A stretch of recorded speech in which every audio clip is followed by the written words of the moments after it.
much bigger round of applause than we do. Well, you know, they did a pretty big film about 30 years ago, so we're going to talk about that in a minute, you know. You know, we were backstage and there were a whole bunch of people there, and I saw you had a whole bunch of friends. Can you bring some of them out here for us? I think we can. I've got a list. Do you want to here. meet some of Dave's friends? Yeah, is that okay? Okay, I've got a list here, if that's okay with you guys, and I'm going to say their name, and perhaps you've heard of them. I'll say their character. Have you heard of a Private Spunkmeyer? Daniel Cash is here. At least he's supposed to be. He's supposed to be here. Daniel, you want to come out and join us? In dress rehearsal, they came out. See, it was yeah. Well, while he makes his way to the stage, who else do you have? Well, I could go on to my next name. I've got a friend back there, played a character named Private Drake. And Mr. Mark Ralston is here today. Mark, you know, are you sure they're here? Yeah, you know what? Actually, there's a big candy dish right there by. Oh, here we go. Here we go. All right, we'll start again, you guys. There we are. There they are. Have a seat, gentlemen. I've got more friends, though, Ernie. Who else do you have? Well, I've got a. Have you guys ever heard of a Cynthia Dietrich? Cynthia Scott is here. You know, I like this next name, so I'm going to steal it from you. Played a character named Frost. How about Rico Ross?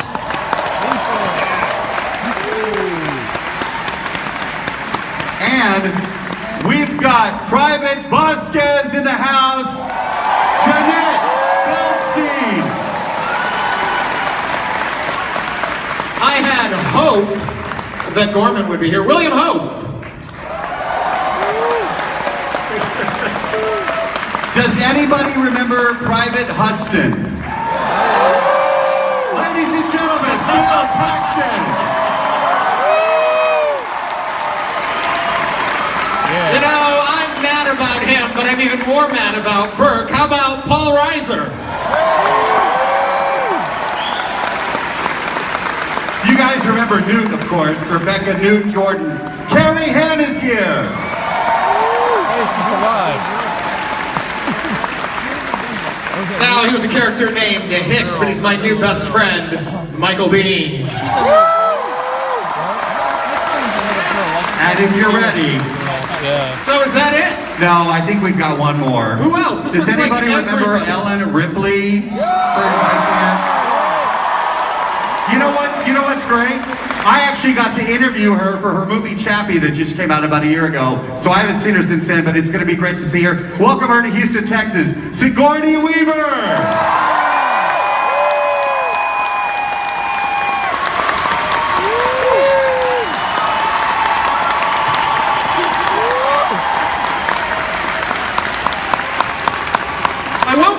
Strange it is to be standing backstage and see all of these people, and suddenly you fear for your life that something's going to get on your face. But you know you're going to be in good hands if, well, some of them are there. It's a good thing. Welcome, guys. Thank you for coming. Thank you. Welcome. We're delighted. I want to ask, and we always ask this. Sigourney, it's good to see you again, by the way. See, I really do have a TV job. We talked during Chappie. She's like, "You're doing this?" I'm like, "Yes, I'm doing it." So see, it's me again. Anyway, she's like, "Who are you?" No. Anyway, good to see you. I always ask our guests when they come to Houston, Texas here at ComicPalooza, how is your Houston, Texas experience going? What do you think of our fair city? Ah. I'm sorry about that. I want to jump in and anybody that wants to take this and grab it. There's an entire audience out here that is thrilled to see all of you together because they have such a fondness for this movie.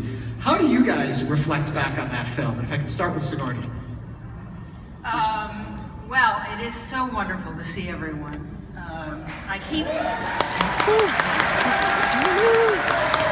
It's a really good group, so thank you for giving us yet another excuse to get together. I always wish Jonesy were here because even though, I mean, he is, frankly, in the second one, but no one ever thinks to bring him. He's very upset, but anyway. I want to just thank everyone for coming because, you know, you guys are so warm and polite and welcoming. Everyone says thanks for coming to Houston. It is really our pleasure to be here. You make us feel so welcome. But looking back, I don't know. I think the movie, I'm so proud to be part of a movie that plays so well even today. I got to see it on Alien Day at Town Hall in New York City, and I hadn't seen it for a long time. And to see it with a huge audience that knows all the dialogue, and honestly, it was just a great roller coaster ride and a thrill. And it's great to be back with all these guys and this grown woman here. I keep trying to pick her up and run with her, and she won't let me. Carrie, what was it like growing up with it? During the movie or like? Growing up having this legacy with you, how often do people pull you back to Newt? Well, to be honest with you, like once the movie came out, I like really had no concept of how big Aliens was until about 7 or 8 years ago. And so now it's kind of cool. And it's fun to go and see stars, but it's a very surreal experience because I'm a teacher, you know, and I just, like this, it's just... All the teachers in the house. But like people don't understand this part of my life, so it's kind of nice because my husband and children get to be a small part of it and see a little bit of me that it's hard for everyday people that I hang out with to really understand. I don't know if I should call you by your first names or your last names. I feel so weird saying like Bill or Paul. But I will. I'm going to say Paul. It's weird to say that to them. For you, the experience of doing Aliens in your body of work, where does it fall for you? Well, it's a phenomenal body. Let's just take a moment, and because you brushed right past it, but it's a substantial body. It was, you know, it's very, very rare that you read a script that you know is going to be good. And I remember reading this script, and not only was it, did you think it was going to be a hit, but it was actually exhilarating to read. I remember like every 12 pages, I'd have to, whew, this is getting a little intense. I had to walk around the living room. So it's rare, you know, to be included in something that you know is going to be good. And I remember just thinking, if I just don't screw up my little part, this is gonna work. So that was my goal. I had a very low bar for myself. Don't screw up the part that you're in. Yeah. How did you feel about playing the villain? Well, again, you say villain. You are the villain, you know. I suppose from your point of view, sure. But I know those back at the office were very pleased with my performance. Depends, you know, what side of history you're on. Michael, I'm going to pull it back here because I missed you going that direction. And real quick, can you watch the film and just enjoy it as a film, or as you watch it, do all the memories of making it stay there with you? Well, you know, I actually had not seen the film for a long time. By the way, there are two great, well, one's Terminator, but yeah, there's a great documentary on the making of Aliens on YouTube. It's like a 5-part series where all of us are, you know, and it shows the, you know, I think half the panel is unaware of this documentary. You should all check it out. I guess they don't watch YouTube as much as I do. But what was the question? I don't know, but you're going to find out when I ask the same thing of Bill Paxton right Ernie, now. hold on a second. You were saying? I think he was dreaming about it. Dreaming about some documentaries. Well, what happened was I watched.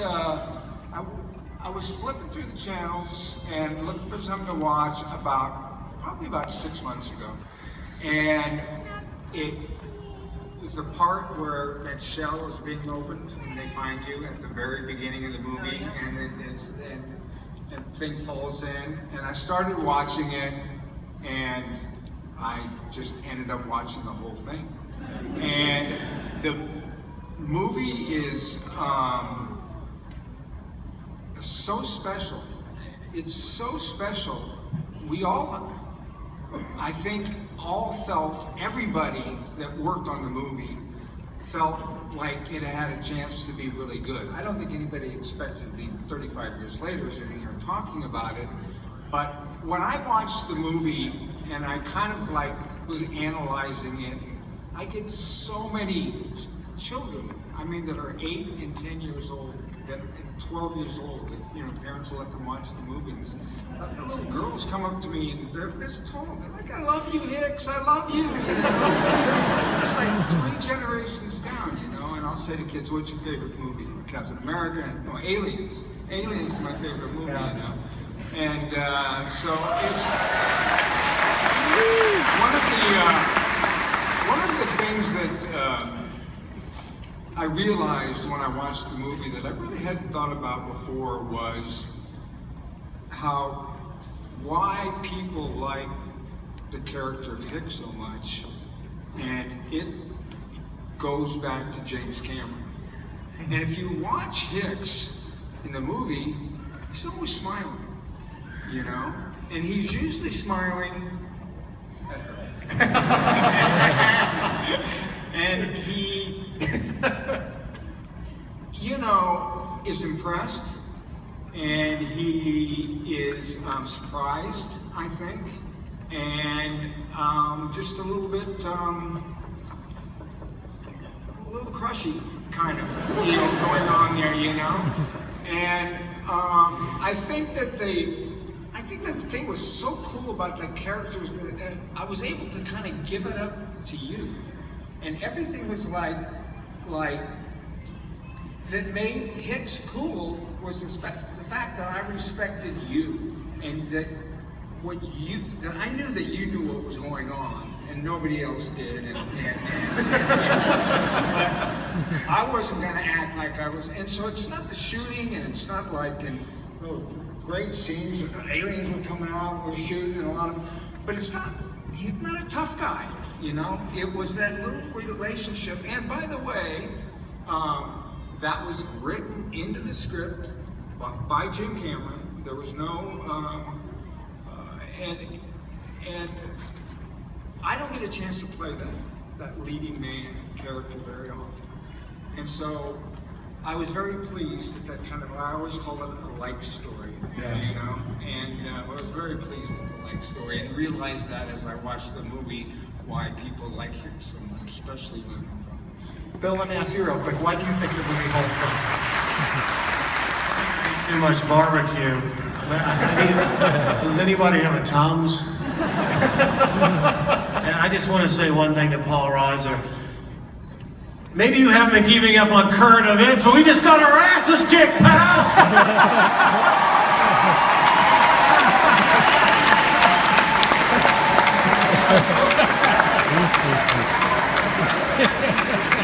I still can't believe I'm even in the movie. I was scared the whole time I was making it. Not just as the character. Thank God Sigourney kind of held my hand. I remember one time we're shooting the scene where I think I do say that to you, and Michael's at the table, and Carrie, and Sigourney, and I have to say something about 17 days. Well, you guys know the line. And Sigourney could see I was struggling, and she reached out and just put her hand on my hand and kind of looked at me like, "It's okay." Thank you, Sigourney. Dave, I'm throwing it over to your side of the table. Looks like my eyes are going back. Actually, you know, I got a question I want to ask. I want to go down the line. Do you guys remember your auditions? I want to talk about your auditions for this film. We'll start down here. Go ahead. Well, this was my first job. It was one of my first auditions ever. I had broken my leg, and I came in on crutches, and I was in a waiting room, and Al Matthews was pushing people around in a very tough way, and I was scared out of my mind. And then I walked in, and I actually went up for Bill's part, and I wanted to be a classical theater actor, so to be honest, I was going, I don't want to be in this movie thing right now. And so I walked in, and there was two very young people running a camera, and I said, "Listen, this is written for a black man. You need to rewrite this. This writing just doesn't work. Just do something better, and then call me back." And I was wearing a very funky kind of cool coat that was in fad at the time in England. And I got 3 recalls for that thing, and then I finally got the part. And, the people that I was pushing around were James Cameron and Gail Earnhardt. So I guess it counts to be cocky at some point in your life. Also, he said you can have the part if you give me the coat.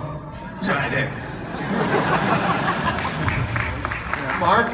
I had a very interesting audition. I just done a movie called Revolution with Al Pacino, which was an awful film. And got called in. I first met with Gail Ann Hurd, and Gail was saying, "So, what have you been doing?"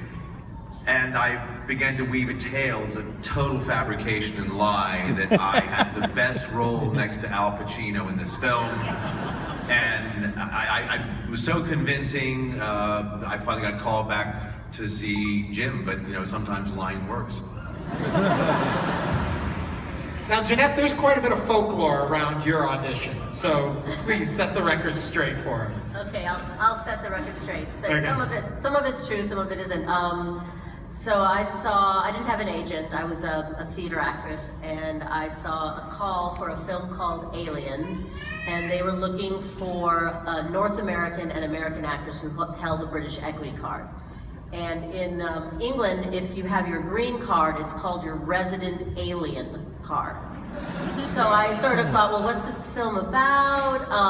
I'd seen Alien, it was, it just didn't cross my mind that it would be the sequel. So I thought, well, maybe, they want American actors. Maybe it's about a film about how Americans marry British people on the slide, to get their resident alien card. So I absolutely thought it was that. So I had a first meeting with Gail, and I dressed, which I figured was appropriate for a meeting, and sort of a nice pair of slacks and pumps and like a little silk blouse. And it was a warm day, so I had bare arms. And then actually I saw the poster of Terminator on the wall behind, and I was like, cool poster, where'd you get it? I had no idea. It was like her bedroom. She was like, we made that film. And then she said, do you know what this film is about? And I said, no, I don't. She goes, well, it's about, did you see Alien? Yeah, well, this is the sequel, and it's about a lot of Marines who go up to, and then I was like, in my mind, I was like, oh my God, I'm wearing the wrong thing completely. Oh my God. But she said, so there's a lot of Marines, and then I said, well, then I made muscle, and because I was in the best shape of my life at that point. And she said, oh my God, you're not an actor, so you're a bodybuilder? I said, no, I'm an actress, but I like going to the gym a lot. And so she said, okay, well, come back and dress appropriately this time. So I scraped my hair back and came back in combat boots, and I was reading for, I was given the sides of, the lines of Vasquez, and was told you're not auditioning for her because we're casting it in the US. And, but there's not as many lines for the pilot and for Cynthia's part. But I came back and I read it as Vasquez because I didn't know how to read. How do you read something that's not the person? And then they kept having me come back, and then actually gave me Hudson's role to read, and again said, you're not playing him, but we just want to hear you read the role of Hudson. So then I read it as Hudson. And then it was very confusing, and I kept coming back and back, and then finally, this young couple, who I had no idea who they were, I was kind of confused, had me keep reading for Vasquez and talking to me, and then they said, well, we want you to be in the film, but we're not sure who it is, so you're in the film, and we'll call you in a couple of weeks. And I was so excited to have a job before I was 30, so I was over the moon. And then I guess it took Jim a while to go back to Fox and kind of explain to them that this was his choice, and I'd never done a film, and then I got the role of Vasquez, which is. And now later today you'll be doing your one-woman performance of Alien, where you play all the characters on stage for us, right? Yes. New career for you. Yeah, exactly. Back over to Cynthia. I didn't mean to cut you off when we were going through it. I don't actually remember with whom I met first. I just remember what must have been my callback. I was, as the rest of us, most of us were living in England, in London, and I was living in a licensed squat with flatmates, and I rode a bike as my transportation, and I remember my flatmate knocking on my door, and I opened my bedroom door, and he's standing with a befuddled expression on his face and a big, thick envelope. He said, "This just arrived for you by motorbike messenger from 20th Century Fox." And I said, "Oh yeah, that's my sides."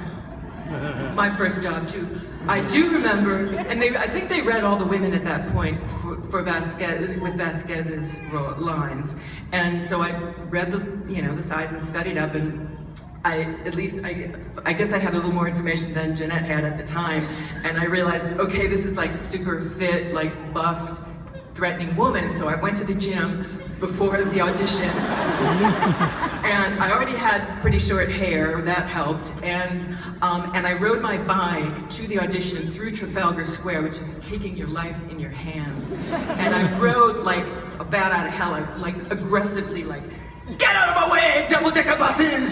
And, and I only remember, I think that was it. I think I got cast out of that. Rita? I was a little bit like Danny. I think I walked in there, and the only thing bigger, taller than me was my ego. I walked in, I had been auditioning a lot for movies. At that time, I was living in London, and I had already auditioned for Full Metal Jacket, and they were very interested. So when I walked in for Aliens, and you got to keep in mind, Jim Cameron wasn't the Jim Cameron that everybody knows at that point. So nobody knew him, and when I saw the movie Alien, I thought it interesting concept, but I was really interested in this Full Metal Jacket because it was Stanley Kubrick, and every actor at that time wanted to work with Stanley Kubrick. So I met with him, and he had me read Hicks and Hudson's role, but he said the same thing. He says, "But you're not going to be cast in those roles," which wasn't a nice thing to say to me with my ego, So now I'm thinking, well, I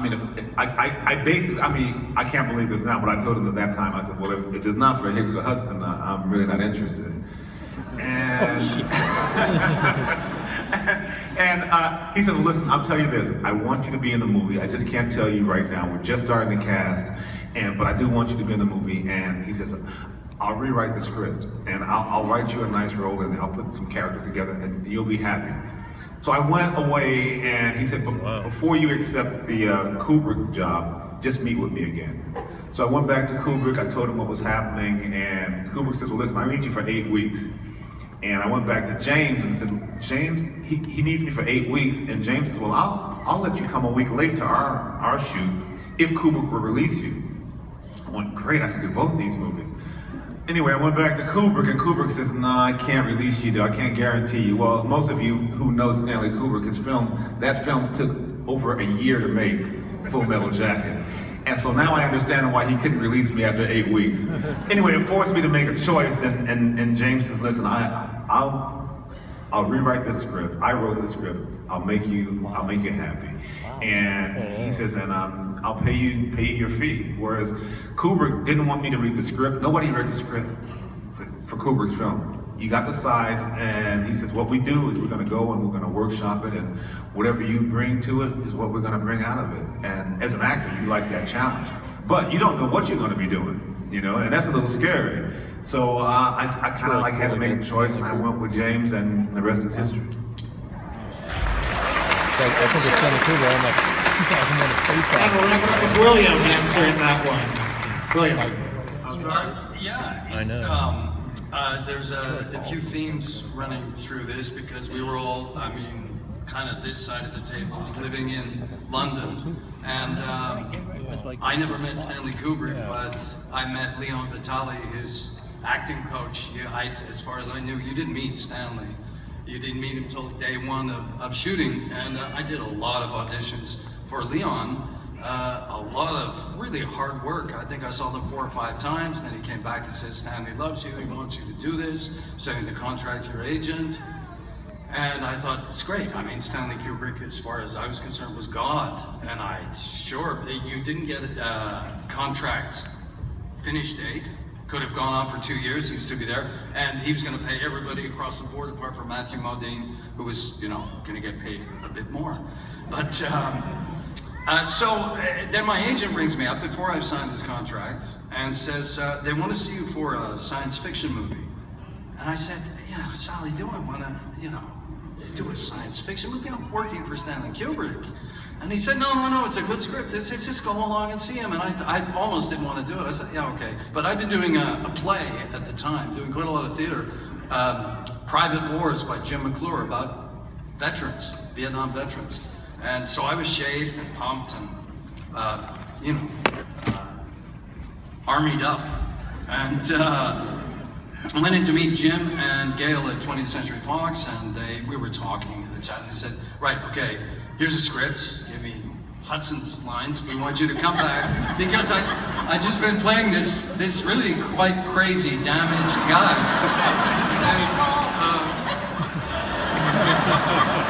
And he said, we're looking at Bill Paxton, but no, they didn't say that. But so I got down to the lobby with the script in my hand, gonna go and sit in Soho Park and kind of learn it and come back and see them in 2 hours. And just as I'm going out the door, the receptionist goes, Mr. Hope, come back. We've been sent. Give me those. I want you to look at this instead. Gorman. So I go back and I look at the script for like a couple of hours, come back at 3 o'clock. So I came back and I just remembered Gail and Jim bickering. I mean, Jim going, I'm shooting this audition. Do you want to shoot it? You're going to tell me how to do this? Back and forth. So there were, I didn't know who these guys were, and I hadn't seen Terminator there, but they were, personable. And I think actually what got me the job, because I auditioned, they said, so what are you doing now? I said, well, I'm about to go and make a movie with Stanley Kubrick. Jim fell off his chair. He told me that as a physics student, before he went to Roger Corman, he saw 2001: Space Odyssey, and that moment changed his life. He thought, right, I'm making movies, to hell with physics. And so I think Kubrick was a huge hero and inspiration to Jim. So 2 days later, the casting director rings up Mary Selway, lovely lady, bless her, not with us any longer, rang up and said, you are not going to believe this. Jim wants to offer a leading role to William, which is like 2 days after I met them. And I was a little blasé. I hadn't seen the script yet. The script arrived and I read it and I just could not believe it. I mean, talk about it. I finished the script on the John at 4 o'clock in the morning because I couldn't put it down. I thought, I gotta go to the John. I thought, I can't stop reading this. And I finished it, the back sitting on the John. I couldn't move. The script was unputdownable. But, so there we go. Thank you all. And we are, of course, very tight on time. When you look at this panel that's been assembled here to get all of these folks in one room at one moment was quite a feat. So we are tight on time. We're going to go out here for questions, for a couple questions from the audience. But Dave, I thought you had someone that had wanted to say something. I do. I have a surprise for somebody at this table. There's a movie out in theaters. Maybe some of you have already seen it. It's going to be #1 at the box office this weekend called Finding Dory. Well, there's somebody at this table that's actually in the movie, Sigourney Weaver. Yeah, well, hold on. It gets better. It gets better. So I talked to a couple of your friends, a couple of our friends last week in Los Angeles, and they recorded something. They wanted to say something to you about the movie Finding Dory. So Sigourney, this is my little present to you. Take a look at the screens, guys.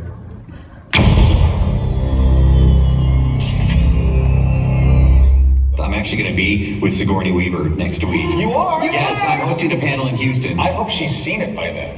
And she might not have seen it. I know. Okay. Will you give her big hugs Do you from want to us? say anything to Sigourney? Hi, Sigourney. We miss you. And your part in this film, People love you. love. Every time your name is mentioned, you get a huge round of applause and laughter. So, I mean, hopefully you see it. Just be nice to Dave Morales from Houston, Texas. We love Dave Morales from Houston, Texas. Oh my God, the audience, every time you hear her name, the audience laughed. I love that. I mean, I think it's the most hilarious thing that they put that in. Does she even know that she's... Well, obviously she knows, because she said, I'm Sigourney Weaver, but I don't know if she knows how great and what a big hit she is. I wish she would have been at the premiere, because she's a hit. You should tell her. You tell her. I'm going to show her this video. I'm going to be with her. You want to tell her? Well, yes, Sigourney, obviously you're going to go see the show, the movie, but when you see the movie, just know that you are a big star in this film. There you go. That was for you.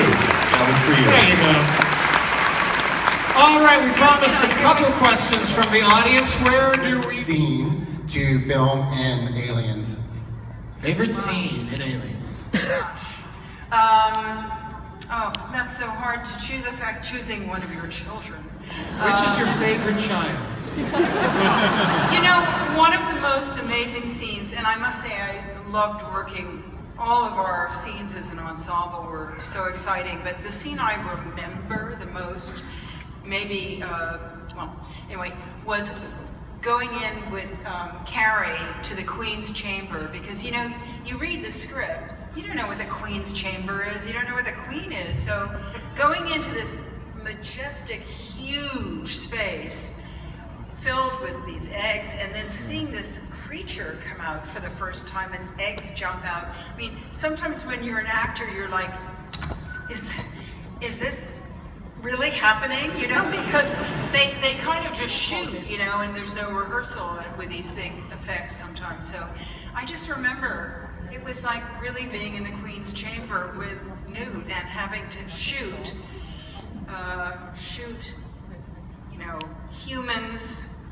shoot aliens with bullets, and then torch dummies with fire, and then whatever that thing was, you know, explode the whole set. So it was really a great day. You know what people might not remember is when those films were being made, we weren't in this wild CGI world. So much of it was concrete. You touched and you interacted with these things. Not like today where it's all green screen. Oh, I know. I think we all feel so lucky that what we were playing opposite, even if a creature, that it was real, and that there was actually an entity inside of it. And I think it's so much more difficult. Not with performance capture, but with green screens and all of that stuff that's added later. I think that's really hard for an actor to pretend that the scene is happening. Wouldn't you agree? Sigourney read for the part of Hudson. I'm so glad they gave her the other role. Next question, Dave. What do you have over there? We got a question from my side over here. Go ahead, step up to the mic, sir. How are you? Hello, everybody. What I think is unique about Aliens is each character that dies in the movie has a death scene that almost matches their character in a way. And I'd like to know from each of you, I mean, my favorite death scene is, of course, you know, Vasquez sitting there in that. We call it the drunk scene. But I'd like to know from... You always were an asshole, Norman. I wanted that line so badly. But what I'd like to know from each of you is what your favorite death scene in the film was. Aside from our own. I would say I only had one. Each only had one death scene. I had a different take on the death scenes. I actually hated them because it meant each time there was one, someone else left. And Sigourney and I used to kind of joke and say that we were like the orphans that nobody wanted, because everyone was leaving and we were like still there. So it was kind of sad. For me, it was sad just because they were all leaving. You happy? You made her upset. Quickly over here, we got time for maybe 2 more questions. I'm sorry about that. Over here. Quick question. Actually, let me just quickly say, I came all the way from Ojai, California to see you guys. Seeing you guys all together, I feel like a hardcore Christian getting to see like Jesus and the 12 disciples. Thank you guys so much for coming. My question is, there's 2 versions of the film. There's the original 1986 release version, which cut a lot, and then Jim Cameron got to like re-release his original version in '91. To those of you who have seen both, which is your favorite? Do you prefer the original or the director's cut? Let's do a hand up if you know. Original, 86. Well, I had more lines in the second one. So you like the second My brother was in the second one, so I So he like got to that. see it, brother. I So thought prefer second? The dance number slowed it down. I thought he was wise to cut that in the original. And why they were cut. Over to that side. These are awesome, by the way. I just want to say I love you guys. And my question is, what's going on with Alien 5? I'm so curious about it. I must have Hicks and Ripley together again. I must have it. We're fucking dead.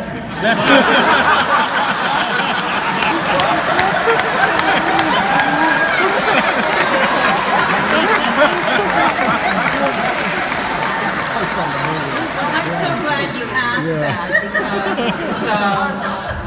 because it's such a brilliant script, and Neil Blomkamp has every intention of doing it. We were asked to wait while Ridley Scott does his Prometheus movie because understandably they didn't want both movies coming out at the same time. So I think now Neil is directing Gone World, and I have a little thing called Avatar to do. But then we're going to do it. Michael is not dead. He's going to be in it with me. And I'm so excited about it. I'm really so excited about it because, you know, Neil he grew up watching these movies and broke the tapes. He watched them so many times growing up. And so to me, even though all of the writers have been brilliant, he's the first real fan of the movie that got to write a script and direct it, and I think it's really going to be really satisfying to fans. All right, thanks. Good question. I could not think of a better note to wrap this up on. I have been told that they had to be out by 2:45. We gave you an extra 5 minutes. Ladies and gentlemen, the cast of Aliens.